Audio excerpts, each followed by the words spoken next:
Hello friends, and hello to all kind and adequate people. Today's video is about how to combine what seems incompatible, how to simultaneously develop muscle strength and vein and core strength. So that one does not interfere with the other, I will give 7 rules based on fresh research that you can apply immediately after watching this video. I will be honest, I am not the best example of balance. I run almost every day for 10 kilometers or more, alternating between that and mountain biking. On the weekend I can spend all for 8 to 9 hours, and before, when I was doing the highway, I calmly rode 250 to 300 kilometers a day and even did 450 kilometers. Now I do not ride a bike on the highway, just on our roads. I do not think it is a very safe thing to do, but I also try to do 3 strength training sessions a week. It is a conscious choice. I enjoy it above all else. And as we will talk about even further, it is also an investment in cardiovascular health and mitochondrial health. Mitochondria, you probably know, they are our energy stations inside our cells. And their aging is a major factor in the aging of the body. They need to be taken care of if we want to stay energetic and healthy longer. And here I can also understand the skepticism of bodybuilders who may watch this video. They will ask, well, why can you teach us? You do not have huge muscles there, and so on. I simply answer, it is up to the trainer to teach you the techniques and approach, of course. My job is not to show off my biceps, my job which I have been doing for over 30 years as a doctor. It is also sports physiology. It is not only a profession, it is my hobby. You could say it is my life. I study how the body works and deliver the latest objective information that really helps you achieve your goals. Therefore, it is important to distinguish between craft and science. Craft is about technique, and science is about understanding processes. And that is what I am sharing with you. Most people do not need to run a marathon faster than 3 hours, and neither do they need to train for a bodybuilding competition. The average person just needs balance, to keep their heart and blood vessels strong, muscles to protect their joints and give them strength, and enough energy to get through each day. Here is a look at the extremes. On one side we have marathon runners, Eliud Kipchoge for example, who weighs 52 to 57 kilograms and runs a marathon faster than many of us run 1 kilometer. And Tour de France cyclists just destroy for hours power output of 400 watts.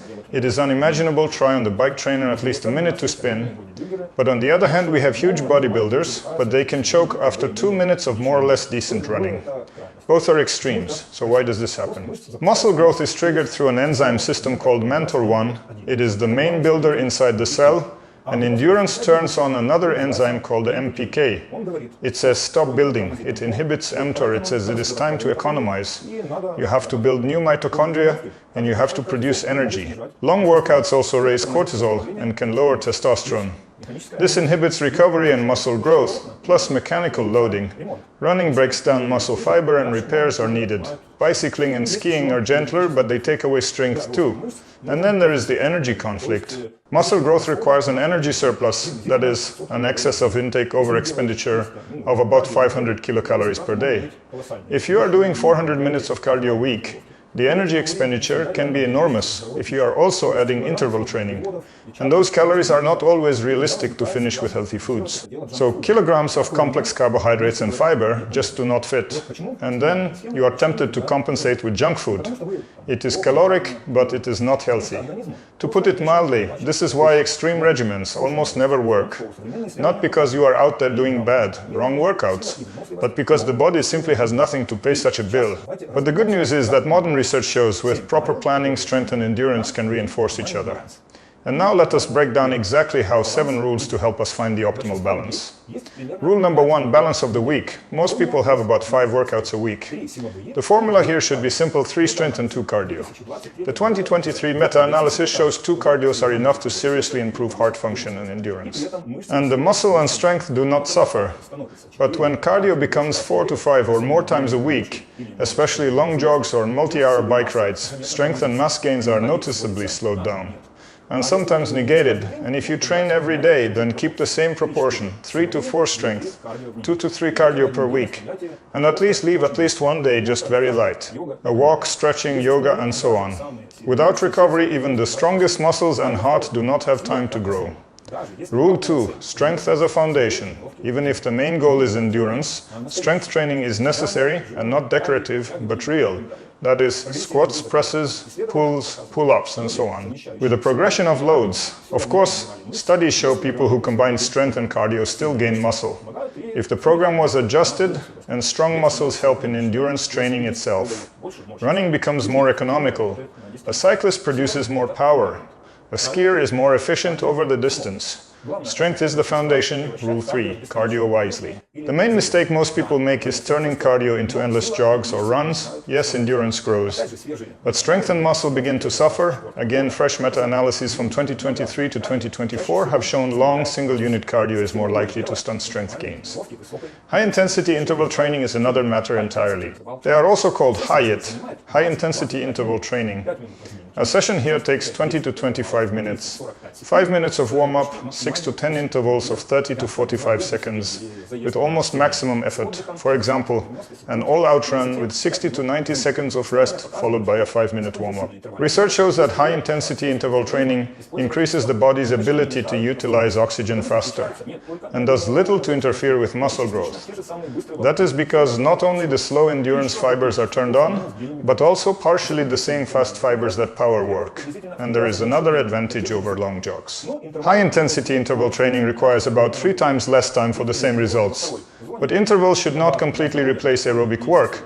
Long workouts in Zone 2 are the base for your health, mitochondria, and blood vessels. What is Zone 2? You can talk at ease with a mild exertion and maintain that pace for hours. That is what you are targeting. For most people at this level of exertion, 20 to 40 minutes is optimal, and with 2 cardio sessions per week, we need 1 high-intensity interval training session of 20 to 25 minutes, and 1 training session in the second zone of 30 to 40 minutes. With 3 sessions, we need 1 interval training session and 2 in the second zone. This distribution gives both a rapid increase in endurance and a foundation for health, with little in the way of strength and muscle. Rule 4 is the order of workouts. If you combine both strength and cardio on the same day, start with strength. Stamina grows in any case, but strength and muscles are noticeably better if the first is working with weights. This applies to all strength training: squats, squeezes, pulls, pull-ups, and any basic exercises. After them, you can already add jogging or intervals, but not the other way around. The only exception is preparation for competitions, where the race pattern is important. Rule 5, pause between workouts. The closer the strength and cardio workouts are in time, the more they interfere with each other. The best option is to separate them on different days. If this is not possible, leave at least 3 to 6 hours for a break. Studies show strength and mass gains are higher when workouts are separated than when they are consecutive.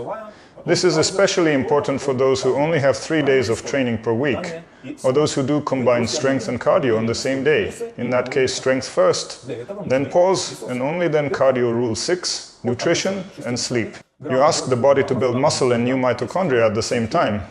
For this, you need resources: protein from 1.6 grams to 2 grams per 1 kilogram of body weight per day.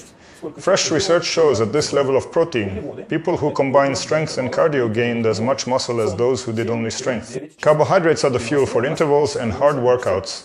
Sleep 7 to 9 hours. It is during sleep that our muscles are rebuilt. Our heart is strengthened, and our entire cellular energy system is rebuilt. Without proper nutrition and sleep, no program works. Rule 7, flexibility and adaptation. There is no universal recipe. Keep track of your progress. If strength stagnates, reduce volume. If endurance is not growing, add intervals or another Zone 2 workout.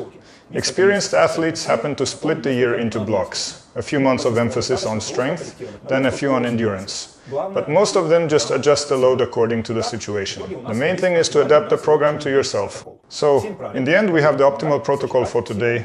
7 rules that help to combine strength and endurance. But the question arises, what about those 300 to 400 minutes of cardio per week, which many scientists, including Professor Inigo San Milan, have been saying for so long? After all, these 400 cardio minutes per week are necessary for the health of the mitochondria, to slow down aging and protect against disease. My answer is this: work your muscles first. The strength base is the foundation, then shift your focus to long-term cardio training without overtraining, but keeping 3 to 4 strength sessions per week. This is enough to retain muscle mass. Emphasize iron on strength days and keep the cardios light on those days. Put heavier cardio on days when there is no strength training. This approach preserves muscle and develops endurance at a level that actually protects health and prolongs active life. Now friends, I want to hear from you. How do you combine strength and cardio? Please share your protocols in the comments and maybe we will have a useful discussion.